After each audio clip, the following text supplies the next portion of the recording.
Playing cards. Okay. 1, 6. ఎన్ని తీసాము 6. ఇప్పుడు చూద్దాం 1, 2. 2 తీసేస్తున్నాం. ఎన్ని ఉంటాయండి బాబు చెప్పండి? 4 ఉంటాయి. 1, 2, 3, 4, 5, 6. మళ్ళీ 6 ఉన్నాయి. ఇప్పుడు మ్యాజిక్ చేద్దాం.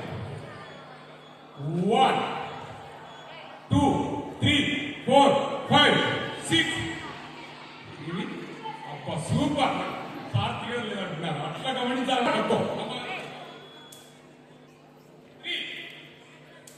4, 5, 6.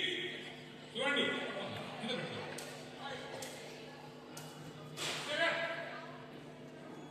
7, 8, 9, 10. ఇట్లా వస్తూనే ఉంటాయి. ఇవే వస్తున్నాయి. 11. ఎట్లా వస్తున్నాయి? 4 రావాల్సింది 11 అయినా ఇంకా వస్తూ ఉన్నాయంటే ఇది ఎలా అంటే పిల్లల కోసం మంచి మెసేజ్. మనం బాగా అర్థం చేసుకోగలిగితే ఈ న్యాయాన్ని మనం ఊహించాలంటే మన మెదడుకు పరిమితం 10,000 కోట్ల నిరాలు ఉన్నాయి మెదడులో. ఇలా తెలివి ఊరుతూ ఉంటుందంట, పరిమితం ఉంటుందంట. మీకోసం తెలివి అంత గొప్పదని చెప్పారు.